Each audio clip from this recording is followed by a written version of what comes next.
د ولایت مقام د مطبوعاتي دفتر د راپور له مخې د غازي محمد ایوب خان مینې یا عمري مینې په هغو ساحو کې چې څه موده وړاندې پکې غیر قانوني تصرفات سوي وه او وروسته د تخنیکي پلاوي له لوري پاکې سوي وې، تر اوسه کوم نوی تصرف نه دی تثبیت سوی.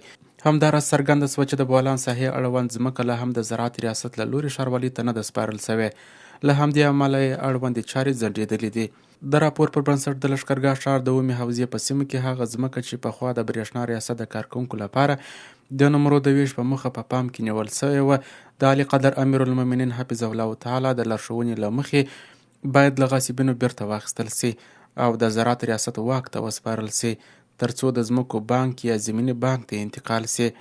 په همدې تړاو د هلمند امنیه قومندانۍ رسمي مکتوب صادر کړی او د ځمکې د ژر تر ژره تخلیې غوښتنه یې کړې ده. همدارنګه د ګرمسیر ولسوالۍ د هدیرې ځمکه هم غصب سوې.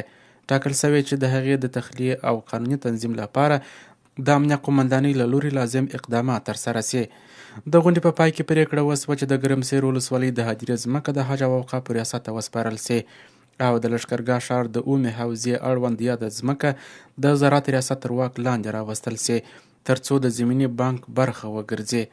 مرستیال والي د غصب مخنیوي تخنیکي پلاوي د ترسره سوو فعالیتونو ستاینه وکړه او د چارو د لا ښه تنظیم او چټکتیا په موخه یې لازمې لارښوونې ورکړې.